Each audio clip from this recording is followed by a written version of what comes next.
Buenas. Bueno, vamos a comenzar ahora con el práctico, el tema torsión. ¿Alguna consulta tienen sobre el práctico de corte directo? Que al final, bueno, yo lo subí, les avisé que justo me dieron turno para la vacuna, el viernes. ¿Alguien tiene alguna consulta sobre ese práctico? Es bastante simple, ¿no? Bastante fácil. No es muy largo tampoco. Yo, profe, quería saber cómo se resuelve el ejercicio 3. 3, a ver, espera.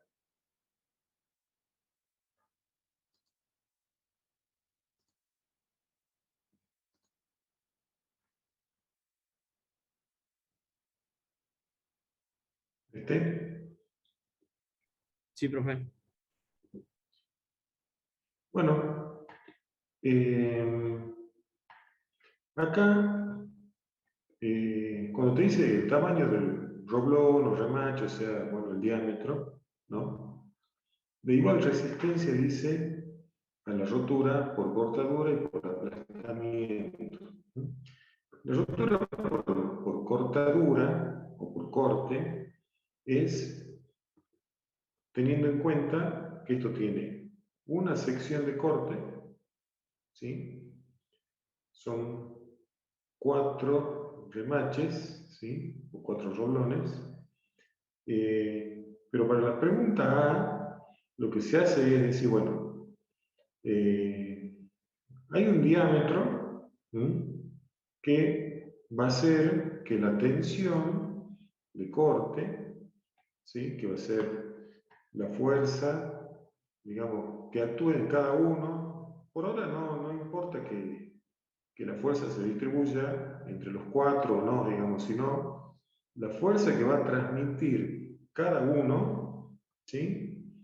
Va a tener un valor máximo dado por el área, ¿sí? Que va a depender del diámetro, obviamente, y la tensión tangencial admisible, ¿sí?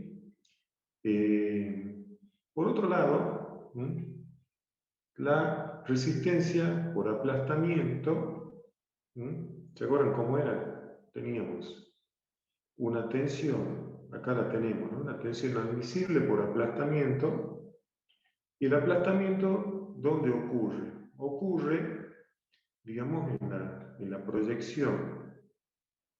Voy a agrandar un poco. Es decir, ustedes han visto en la clase teórica que si vemos, por ejemplo, la placa de arriba, que es esta, ¿no? Donde la fuerza actúa para acá, y la placa de abajo, la fuerza actúa para allá. Entonces, esta placa, ¿sí? Empuja, ¿sí? Empuja en esta cara y en esta cara. Esta placa empuja el roblón hacia el otro lado, en esta cara y en esta cara, ¿sí? Y ahí es donde obviamente, ¿sí? Como tenemos una fuerza que actúa para acá y otra para acá igual, se produce el corte directo. ¿Sí? Entonces el aplastamiento, ¿sí? Con la misma fuerza, o sea, la misma fuerza, ¿sí? Que se transmite en cada uno de ellos, esa misma fuerza actúa, ¿sí? Empujando, o sea, digamos, si lo vemos de arriba, si vemos la placa de abajo, ¿no? Esta placa a este remache lo empuja en esta semicircunferencia. Y lo que se considera es la proyección, o sea que el área de aplastamiento es simplemente multiplicar el diámetro por el espesor. ¿Sí? El espesor, por supuesto que ¿cuál vamos a tomar de los dos? Vamos a tomar el más chico, porque ahí al tener al mismo diámetro un espesor menor, el área de aplastamiento va a ser menor que la placa de abajo. Si el área es menor, la tensión de aplastamiento va a ser mayor. ¿Sí? Entonces, Bien. vamos a hacer lo siguiente. vamos a considerar que la misma fuerza, repito, que es la que se transmite en cada uno, que no la conocemos, ¿sí? Pero ese valor de fuerza va a ser que la tensión tangencial, que esa fuerza dividido el área, me dé la tensión tangencial admisible.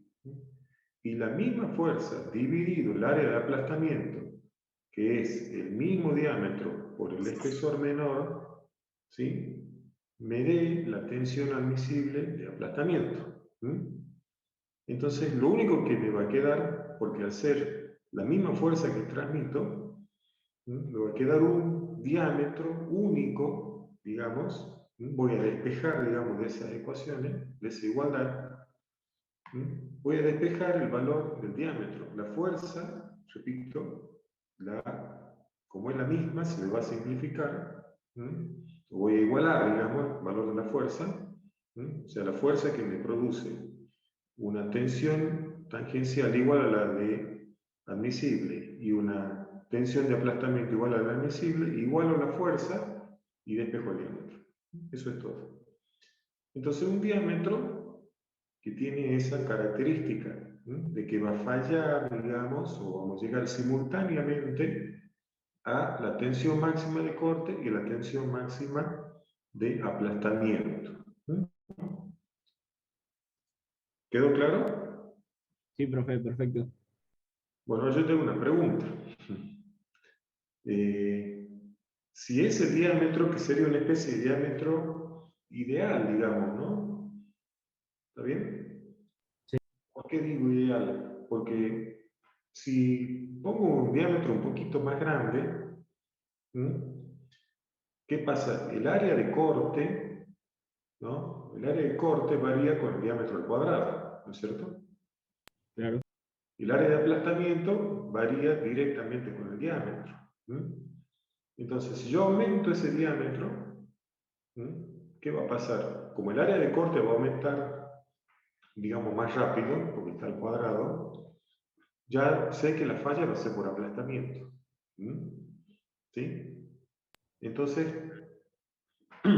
tendría, digamos, como desde el punto de vista del corte, un diámetro demasiado grande, ¿sí? Pero está condicionado por el aplastamiento. Y al revés, digamos, ¿no? Si achico, seguramente va a fallar primero por corte que por aplastamiento. Entonces, esa sería, digamos, como una forma, ¿no? De si uno quisiera encontrar un diámetro, porque las uniones, obviamente que se diseñan. Entonces, normalmente si vas a diseñar una estructura, vas a elegir diámetro y cantidad de medios de unión. Entonces, este trabajito sería una forma de encontrar cuál es el mejor diámetro, porque ¿qué pasa? Normalmente uno propone un diámetro y calcula cuánto remaches o tornillos necesita o al revés. Esta sería una manera de encontrar el diámetro, digamos, óptimo, ¿no?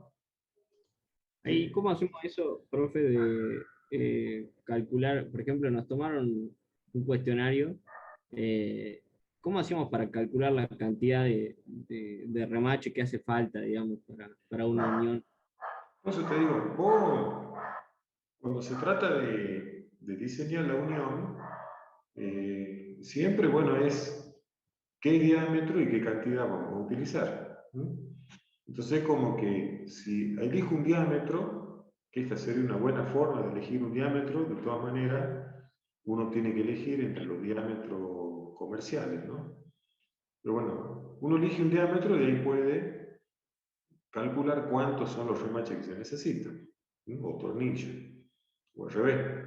Si uno dice, bueno, como acá quiero colocar 4, bueno, calcularé cuál es el diámetro que necesito, ¿sí? Siempre hay que suponer uno y calcular el otro. Es imposible, digamos, que una ecuación me dé las dos cosas, ¿sí? ¿Esa era tu pregunta? Sí, profe. Claro. Bueno, entonces acá, una vez que hemos encontrado ese diámetro en el punto B, bueno, ya está, digamos, ya ese diámetro lo hemos elegido, ¿no? Para que tanto por corte como por aplastamiento tengamos una única fuerza máxima, ¿no? Que podemos transmitir en cada uno de estos. Después la multiplicamos por 4 y en principio ahí tenemos el valor máximo de P, ¿no es cierto? ¿Sí?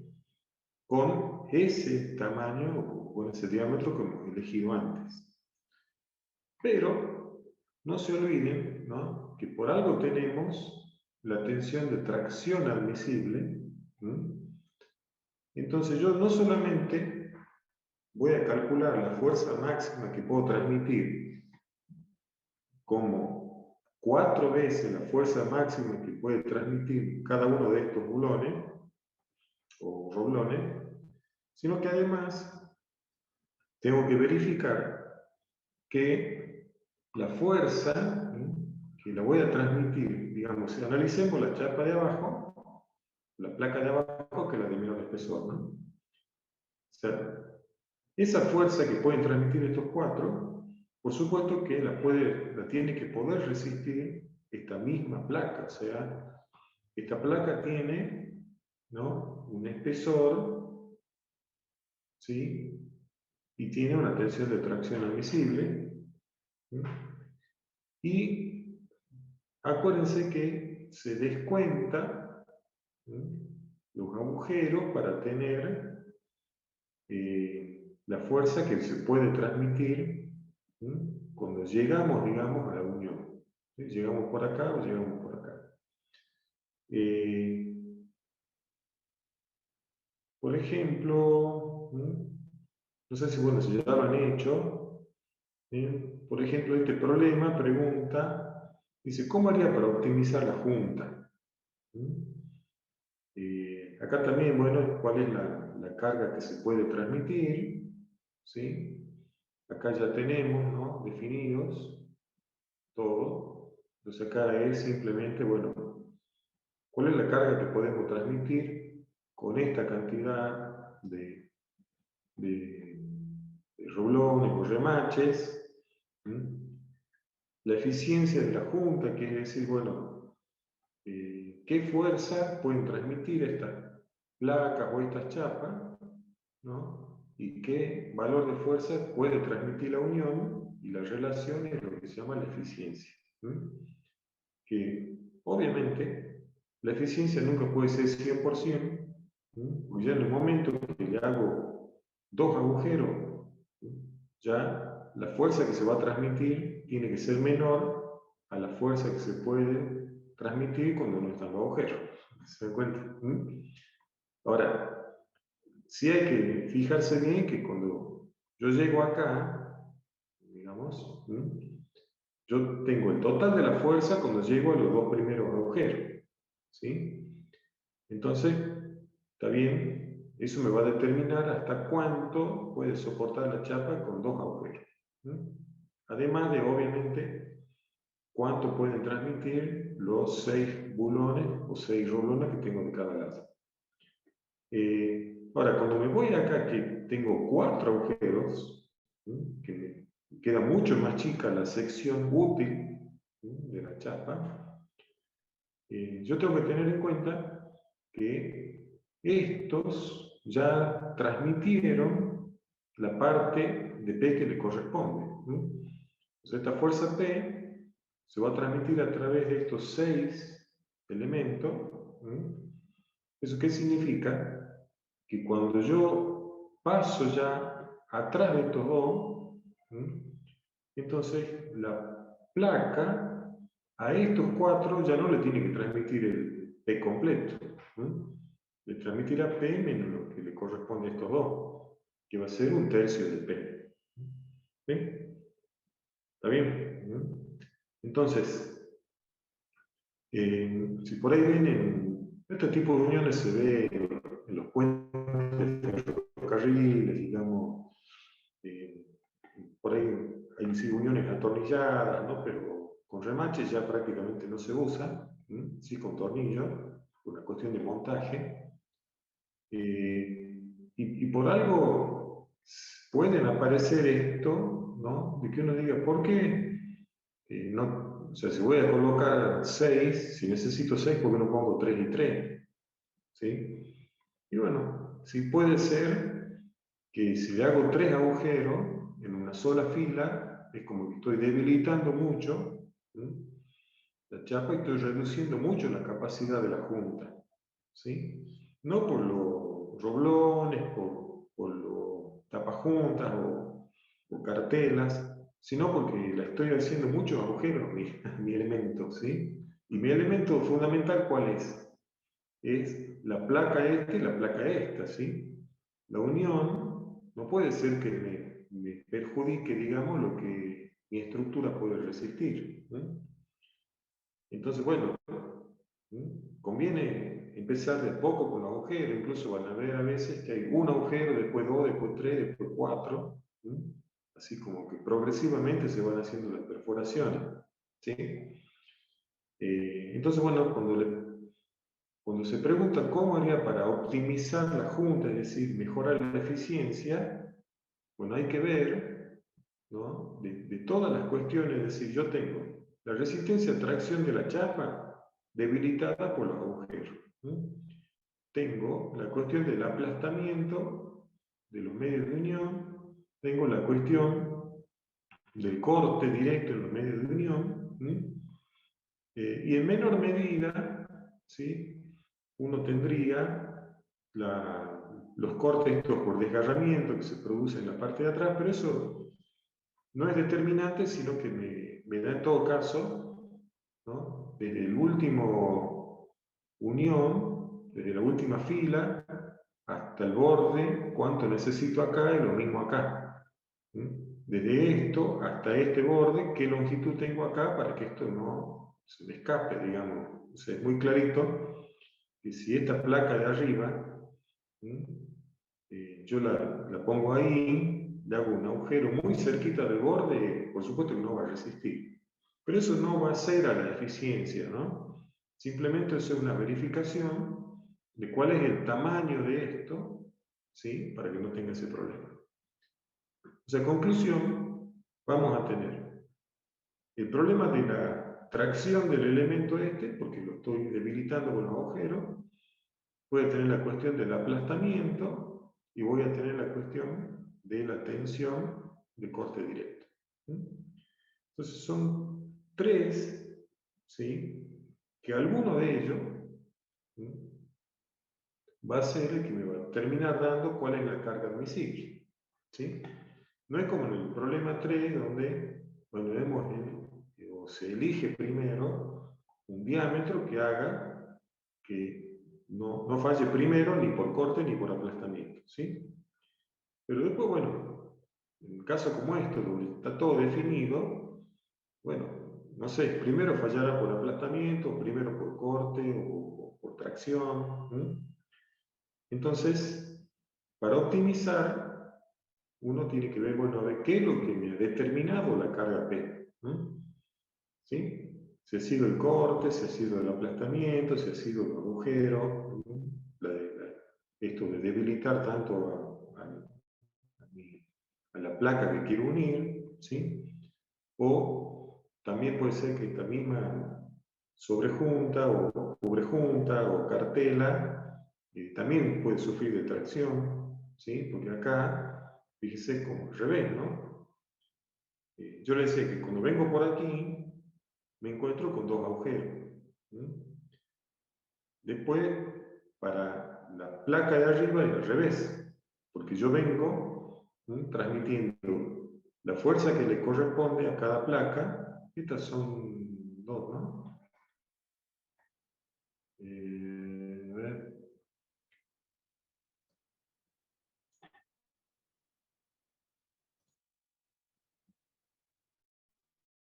Las de cubierta. Bueno, entonces esta unión es así, ¿no? Hay dos. Entonces, tanto la de arriba como la de abajo, cuando yo estoy acá, digamos, este dibujo me sirve, cuando estoy, digamos, justo en el hueco, la fuerza se transmite a través de las placas de cubierto, las cubre juntas, ¿sí? Por supuesto, la mitad por cada una, ¿no? pero a la que la placa de arriba, la fuerza que le toca transmitir, cuando pasa por acá, pasa completa y se encuentra de golpe con los 4 agujeros. ¿Sí? Entonces, bueno, todo eso hay que analizar y cuando digan cómo optimizar, bueno, tienen que ver qué ha sido lo determinante para P.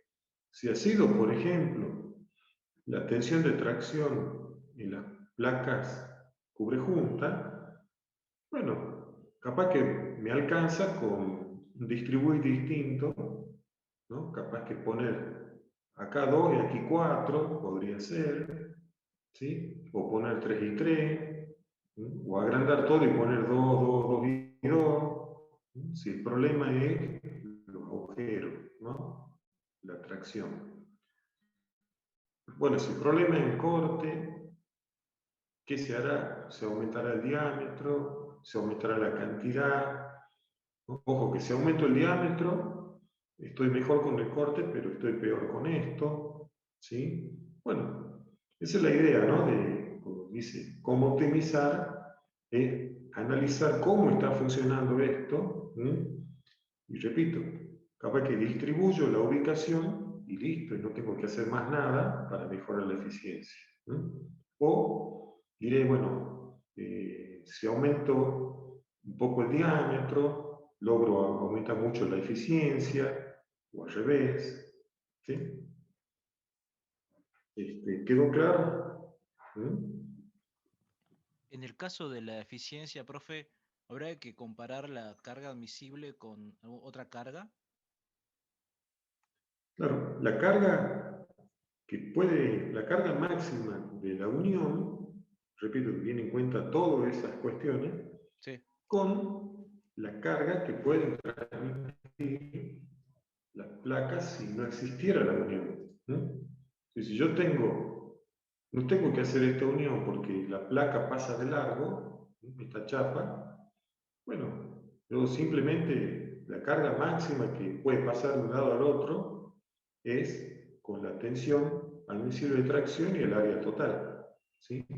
claro, sí. Pensaba Entonces, que no podía obtener otra tensión de aplastamiento ni de corte porque no habría unión, digamos. claro, esa No es la habría un eficiencia, copulones, es perdón. comparar con que si yo tengo una única placa traccionada con una placa que por algún motivo la tengo que cortar y tengo que hacer una unión, ¿sí? Ya sea porque no puedo transportarla tan larga, por ejemplo, porque no se consiguen placas. Esto es la unión, esto se supone que sigue mucho para allá y sigue mucho para allá. En total, de no sé, 20 metros, no hay ningún camión que pueda llevar una pieza de 20 metros, digamos. Puedo llevar 12, 14, pongámosle. Entonces uno obligadamente tiene que cortar la estructura para poderla transportar a veces, ¿sí? Simplemente para eso. O si no, porque digo, bueno, voy a comprar placa o perfiles y lo que fuera, y también por una cuestión de transporte, las barras más largas son de 12 metros. Y si a mí 12 metros no me alcanza, tengo que unirlas. ¿Sí? Entonces esto es como decir, a ver, yo quería una barra o una chapa de 20 metros de largo, no la consigo, entonces tengo que usar dos y hacer una unión.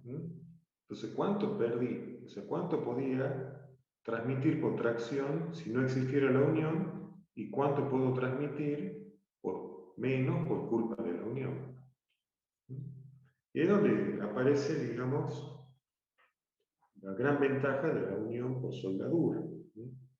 La unión por soldadura tiene una eficiencia del 100%. ¿Sí? Entonces cambia mucho la historia, ¿no? De todas maneras, esto, digamos, si uno puede proponer el espesor que quiera de las placas de cubiertas o cubrejuntas, la cantidad de medios de unión que quiera, bueno, la eficiencia no va a ser muy baja, ¿no? Más si yo a mi elemento principal le hago dos agujeritos, después 4, 4, o le hago 2, después 3, después 4, o le hago 1, después 2, después 3, después 4. Entonces, no baja mucho la eficiencia porque es poco lo que voy debilitando progresivamente, digamos, ¿no? Entonces, sí se puede tener, perdón, eficiencias altas, ¿no? Pero el hecho de hacer un agujero ya significa que la eficiencia nunca es 100%, ¿no? En la soldadura, sí, la unión es 100% eficiente, ¿sí? Bueno, ¿alguna otra pregunta de este práctico? Les pasé en una semana, ¿no? Porque ese tenía fecha hasta mañana y una alumna me mandó un mail pidiendo, así que bueno, está bien, el práctico de corte directo lo pueden subir hasta el viernes que viene, ¿no? Bueno, ¿alguna otra consultita? Si no, como les digo, tienen toda la semana que viene para hacerlo, para terminarlo. Podemos ver en clase de consulta también. En torsión, tenemos esta semana, bueno, tenemos la otra, así que hoy nos queda una media horita, veamos como al principio por lo menos, ¿no? Si les parece, para que vayan comenzando con el práctico. No sé, bueno, si ya lo vieron en el práctico, ya está subido. Tenemos bueno, los primeros problemas hasta acá, digamos, hasta el 3, son isostáticos. Después vamos a ver, en todo caso mañana empezamos algo ya de hiperestático, también hiperestático simple, ¿no? Parecido a lo de tracción y compresión. Bueno, el primer problema, así como el práctico de tracción y compresión, empezaba con el caso más simple. Acá tenemos, bueno, vamos a comenzar con secciones circulares macizas, ¿no? Y esto, bueno, es lo más simple que puede haber. Tenemos una barra empotrada libre, momento torsor aplicado en el extremo, ¿sí? Nos piden calcular la máxima tensión tangencial, ángulo de torsión de la sección C, de la sección B, y los diagramas. Bueno, acá tenemos los datos.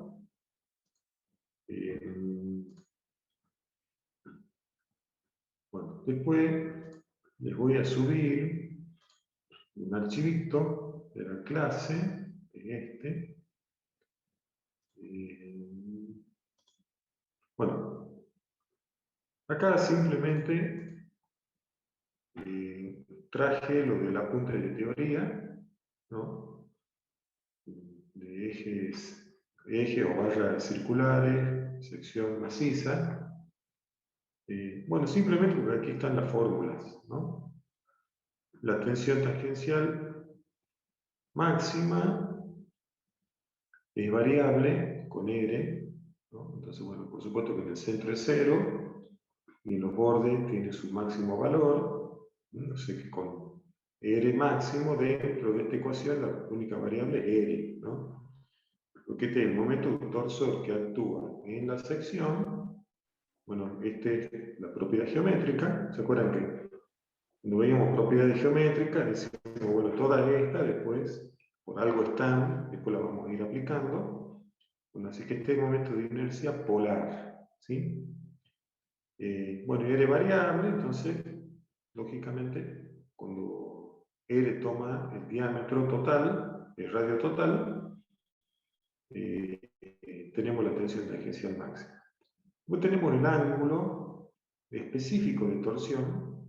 ¿Por qué específico? Porque es por unidad de longitud. Y que es, bueno, el momento torsor supuesto constante, ¿sí? Sobre G por IP pasa a ser nuestro ahora módulo de rigidez a torsión, ¿no? Porque nos relaciona, es decir, si yo hago al revés o despejo esto, es simplemente la relación entre esfuerzo aplicado, sea momento torsor aplicado, y deformación. ¿Sí? Esto por unidad de longitud y esto, bueno, para una dada longitud L. ¿Sí? Por supuesto, ya han visto que esto me va a dar un giro por torsión que se produce en una longitud L, ¿no? Y puesto así como está, bueno, porque todo esto es constante, y si a lo largo, digamos, del eje de la barra, el momento torsor o el momento de inercia polar o ambos son variables, bueno, esto se resuelve con una integral, ¿no? Y esto en vez de L pasaría a ser diferencial de X. ¿Sí? Cuando todo esto es constante, la integral de diferencial de X es X y evaluado, digamos, entre 0 y L. Entonces acá le puse una aclaracióncita.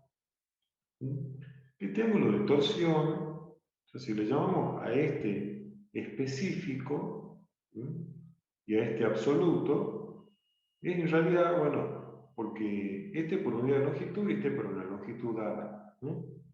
Repito, esto puede salir de una integral o no, ¿sí? Pero es para una longitud dada. ¿Sí? Entonces, este ángulo, el ángulo phi, es un ángulo relativo, ¿sí? Entre dos secciones que están separadas a una distancia L. ¿Sí? Ahora, nosotros, ¿a qué le vamos a llamar el ángulo de torsión? Es el ángulo entre la posición inicial de la sección, antes de que se apliquen las cargas, y la posición final después de aplicar las cargas. Es decir, yo tomo este ejemplo, yo tengo una barra que le aplico en ambos extremos un momento torsor igual de sentido contrario. Esto, por supuesto, está en equilibrio, ¿sí? Y va a haber un ángulo de torsión entre A y B. Lo mismo, ¿no? Si A en vez de estar libre, como dice acá, estuviera empotrada, por ejemplo, en A, y acá aplico el mismo, entonces en ambos casos, el ángulo de torsión entre la sección B y la sección A es el mismo, ¿no? Sería, digamos, este, donde L es la distancia entre A y B. Pero el ángulo de torsión o giro por torsión es 0 para A y para B es el valor total. Entonces yo acá puedo decir, bueno, este giro, la sección B giró la mitad para un lado y la A giró la mitad para el otro. ¿Sí? El relativo, que es este, ¿sí? Es el giro en la longitud L, es un único valor. Ahora, B, ¿cuál fue en este caso, cuál fue su giro por torsión o su ángulo de torsión? Y bueno, acá va a ser el doble que acá. ¿Sí? Porque acá A tiene un giro por torsión que vale 0. Entonces, todo el giro relativo, ¿sí?, se va a producir o va a terminar siendo el giro de B. ¿Se entendió eso?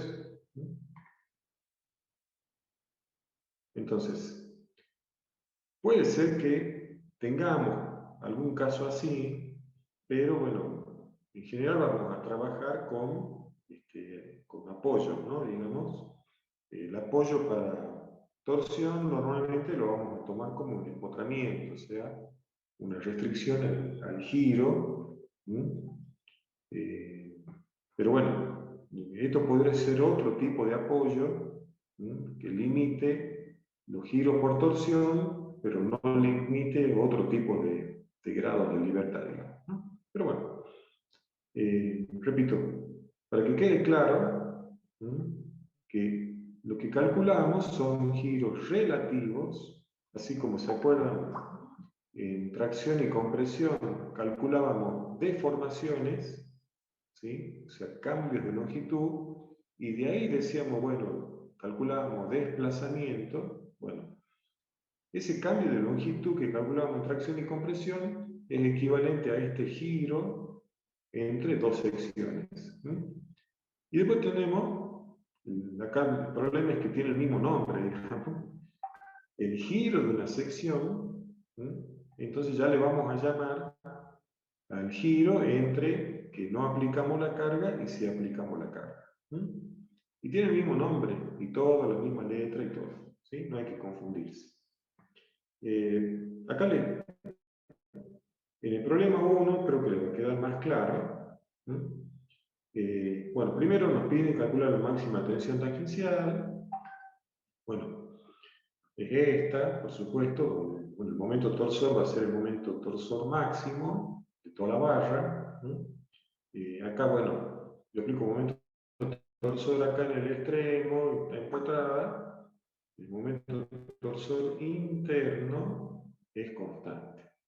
Y acá también hay que aclarar, ¿no? En torsión, es el mismo nombre, ¿no? O sea, yo aplico un momento torsor acá, ¿sí? Después acá voy a tener una reacción que va a ser el mismo, del sentido contrario, pero se llama momento torsor, ¿no? Y estos son, digamos, momentos torsores externos a la barra. El que va en la ecuación, el que va en las ecuaciones, por supuesto que es el momento torsor interno. En tracción y compresión, bueno, era como más simple porque dentro de las ecuaciones lo que iba es el esfuerzo normal M. Y las otras fuerzas las llamamos R, P, F, fuera, ¿no?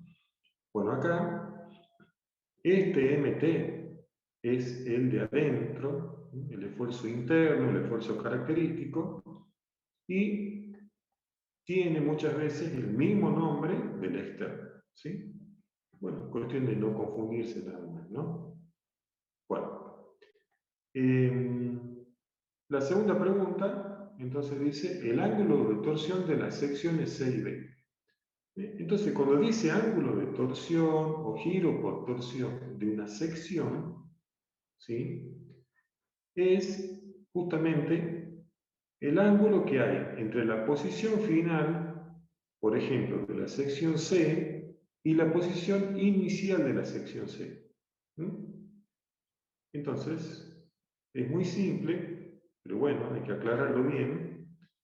Digamos, yo tendría que decir, el giro de la sección C, y por eso tiene un solo subíndice, ¿sí? Es el giro de otra sección, de la cual yo conozco el giro, más, y el más, por supuesto, habla de superposición, porque esto puede ser positivo o negativo. Yo digo es que a un giro conocido le sumo, le agrego el giro relativo entre estas dos secciones y tengo el giro de esta sección. ¿Sí? ¿Y por qué hago nada? Y bueno, porque A está empotrado, ¿sí? Entonces, bueno, ya sé que el giro en A vale 0. Por eso digo que yo siempre tengo que partir de un giro conocido. ¿Sí? Y el primer giro conocido que tenemos es el del apoyo. ¿Está bien? Entonces, yo digo que finalmente, bueno, el giro de C va a ser el giro relativo entre A y C. Si quieren, no escriban todo esto, pero tengan en claro, ¿no? Cuando vayan a calcular el giro de C, si ustedes ponen que el giro de C es igual al giro entre A y C, pues ya está. Si esto está empotrado, no hace falta que vuelvan a escribir todo esto, ¿no? Yo esto lo puse para que nos entendamos. ¿Sí? Entonces, bueno, es muy simple calcular el giro entre A y C, porque conozco el momento, conozco esto, y necesito, bueno, la longitud entre A y C, y listo. ¿Sí? Y el giro de B, ¿qué va a ser? Y bueno, ¿cuánto giro B? Y tengo que partir de un giro conocido, en este caso C, porque ya lo calculé. Le sumo el giro entre estas dos, ¿sí? Y obtengo, ¿sí?, el giro de B. ¿Sí? O sea, acá me faltó, acá quise poner AC.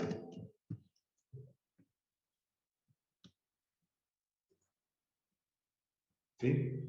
Es decir, el giro de B va a ser el giro entre A y C y el giro entre C y B. ¿Está bien? Por supuesto que también yo podría haber puesto directamente que el giro de B sea también el 0, o sea, no lo escribo, pero el giro de B yo puedo haber puesto como el giro entre A y B. O sea, yo puedo calcular primero el giro en la sección C, y después le sumo este otro y tengo este. O calculo directamente desde A hasta B, me tiene que dar exactamente lo mismo. ¿Sí? Pero bueno, la idea es que lo hagan así.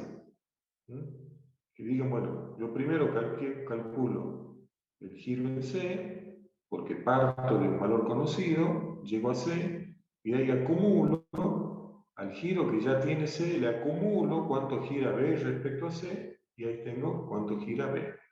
¿Sí? Bueno, los diagramas, primero acá les aclaro, ¿no?, que los momentos torsores, bueno, los momentos en general, digamos, ¿no?, lo podemos representar con este tipo de vectores, con doble flecha o doble punta, o también lo podremos representar con un vector circular. O sea, usando la regla de la mano derecha, si yo digo que estoy aplicando este momento torsor en el extremo, es que estoy aplicando un momento torsor que hace girar el extremo en este sentido. ¿Sí? O sea que les pueden aparecer en los problemas, en los ejercicios, representaciones como esta o como esta. ¿Sí? Bueno, acá tengo entonces solamente aplicado esto, acá no hay nada. Bueno, acá no dibujé la reacción, pero la reacción va a ser igual, pero en sentido contrario. O sea que el momento torsor es constante. ¿Sí? ¿Qué signo le pondríamos? Bueno, no es en realidad muy importante. Lo que sí es importante es que si me aparecen varios momentos torsores, como en los otros ejercicios, si yo indique bien, ¿no?, cuando el momento torsor interno me quiere hacer girar para un lado y yo eso lo dibujo para arriba, y si el diagrama cambia para abajo, significa que empieza a actuar hacia el otro lado. Una forma de tomar un signo convencional, repito, porque esto no es como tracción o compresión, donde el signo es fundamental, digamos, ¿no? O sea, no es lo mismo traccionar que comprimir, pero la torsión para el material, si va para acá o va para allá, digamos, es lo mismo, ¿no? El punto de vista de la resistencia es exactamente lo mismo. Lo que sí se puede hacer es decir, bueno, si yo adopto X, ¿no? Acuérdense que nosotros, si bien acá, bueno, ponemos que ya el momento torsor es constante, siempre estas son representaciones de funciones de X, ¿no es cierto? Entonces tengo que tener un eje X, que puede ser como acostumbramos de izquierda a derecha, o puedo ponerlo de derecha a izquierda, podría ser también. Así que bueno, si ponemos el eje X de izquierda a derecha, y el momento torsor que aplicamos apunta, si lo representamos con el vectorcito de doble punta, va en la dirección del X positivo, podríamos llamarle a esto entonces momento torsor positivo. Si lo tenemos representado así, bueno, nos imaginamos esto, o así como está girando la flechita, giramos con la mano derecha, y vemos hacia dónde apunta el dedo pulgar, y si pusimos para este lado que la X era positivo, podemos ponerlo, repito, a esto que es positivo. ¿Sí? Bueno, y el giro, digamos, bueno, si le damos un signo al momento torsor, bueno, el giro, ¿no? Este giro relativo, va a adoptar el signo del momento torsor. ¿Sí? O sea que si los giros son positivos, es porque están haciendo girar de esta manera las secciones. Si los giros fueran negativos, estarían haciendo girar hacia el otro lado. ¿Sí? Bueno, también habrán visto acá, ¿no?, la relación que hay entre giros y momentos torsores. ¿Cuál es la relación entre giro y momento torsor? Digamos, si yo voy a calcular el giro, ¿no?, que ahí lo pusimos como que es momento torsor por L sobre G por IP, pero dijimos que si el momento torsor es variable, o la sección es variable, ¿cómo calculamos el giro? A través de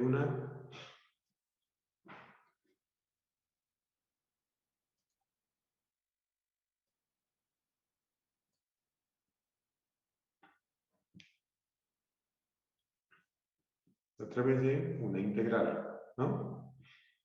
Entonces, si yo, para obtener los giros, integro una ecuación que tiene que ver con el momento torsor, donde el momento torsor queda dentro de la integral, entonces, el momento torsor, ¿qué es el giro?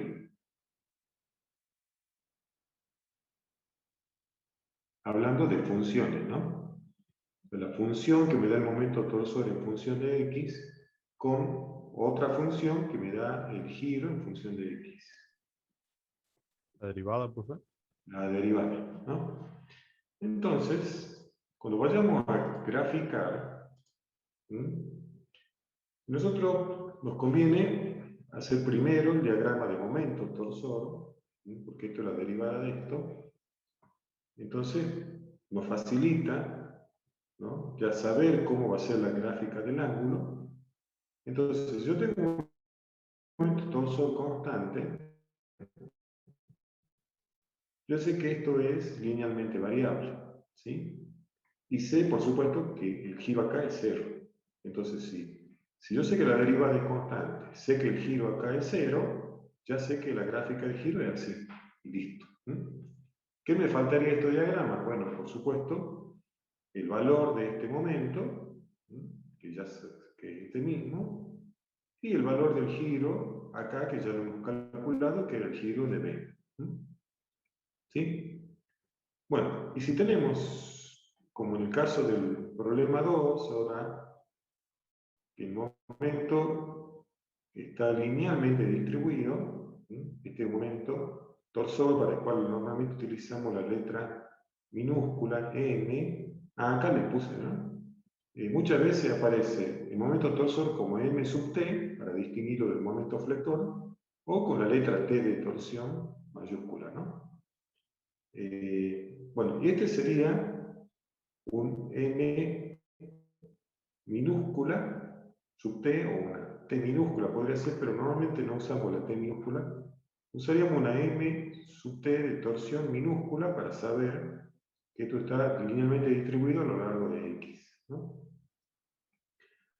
Obviamente que lo que nosotros dibujamos son esfuerzos internos, ¿no? Por eso ya el gráfico es momento torsor con la M mayúscula o la T mayúscula, porque hay momentos ya internos, ¿no?, esfuerzo característico. Bueno, como esto está linealmente distribuido, bueno, ahora, a diferencia de este, por supuesto acá, la reacción va a ser la resultante de todo esto, y entonces el momento interno va a ir decreciendo hasta 0, ¿sí? Así que bueno, acá ya, si esta es la derivada, y bueno, yo ya sé que si esto es linealmente variable, esto es una parábola, ¿no es cierto? Y si esto es parabólico, fíjense, las derivadas, ¿qué eran? Eran las pendientes de las rectas tangentes a la parábola. O sea que si acá es 0, acá la tangente a esta curva que me da la variación del ángulo es horizontal. Y acá la tangente, bueno, tiene un valor máximo.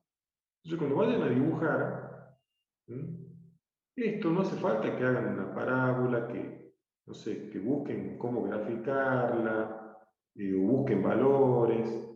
Mientras tenga el valor este y la curva dibujada con la curvatura bien, con la panza, digamos, para arriba, ya es suficiente. Error fuera que dijeran que es una parábola y arranque con la tangente igual a 0 acá y termine con la tangente máxima acá. ¿Sí? Porque es contradictorio con la gráfica en el momento torsor. Entonces, repito, hagan una curvita, así con la mano, pero que se note que si acá el momento es 0, esto termina tangente a 0. Y acá no importa si esto era más plano, más redondo. Lo que tiene que acá se note que la tangente no es 0 y nada más. ¿Sí? Bueno, como para ir comenzando, ¿no?, con el práctico, ¿alguien tiene alguna pregunta? Mañana continuamos, vayan haciendo el práctico. Yo creo que la mayoría está todavía con tracción y compresión y no han hecho corte directo y menos esto, pero bueno, traten de ponerse al día, traten de, bueno, estos dos primeros problemitas son muy simples, ¿no? Ya prácticamente ahí lo tienen. Vamos a ver el práctico. Bueno, al menos traten de hacer este, donde es lo mismo, pero bueno, ahora tienen un momento torsor acá que va en un sentido, después tienen uno linealmente distribuido en el otro sentido, y este que tiene el mismo sentido de este. Así que bueno, esto para que practiquen. A ver, a lo mejor, acá preguntan, ¿no?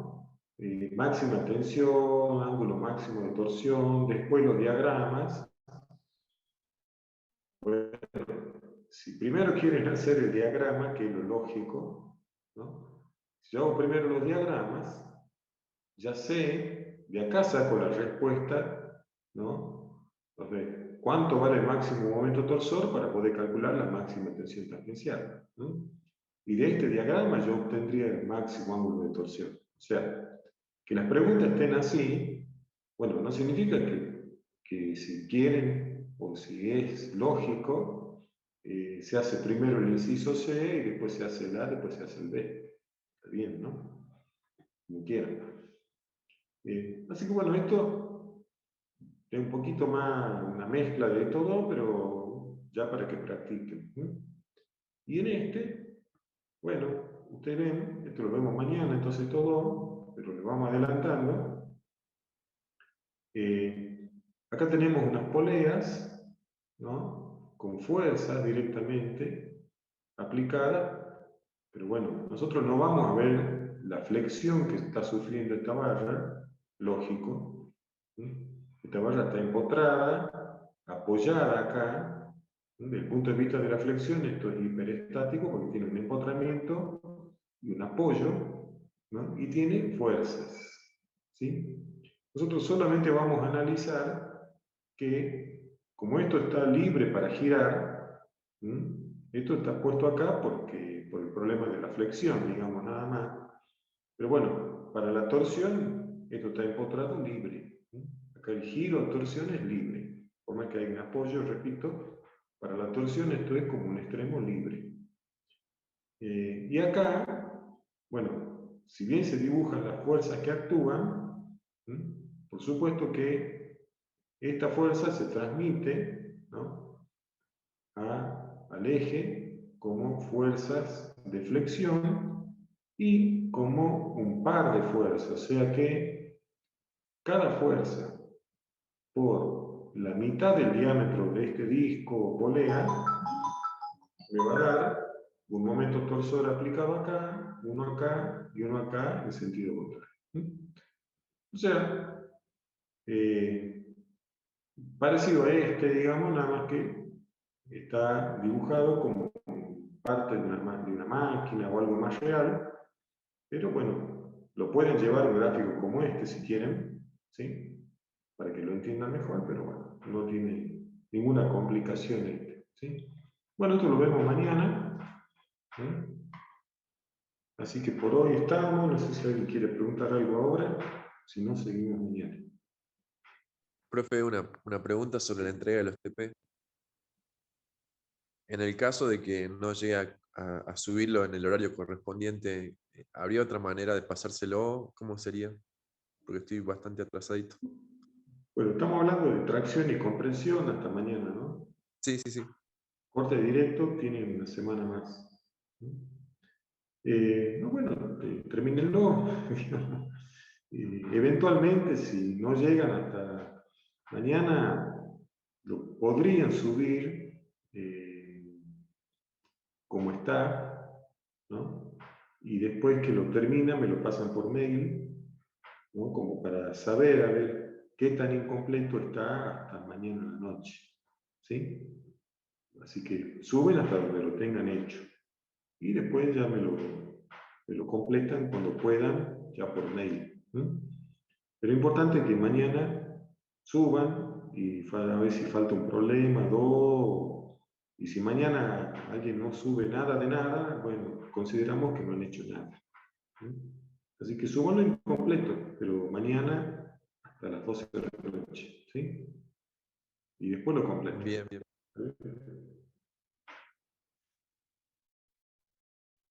Bueno, será hasta mañana. Hasta luego. Profe, nos vemos mañana. Yo, profe. Profe. Hasta luego.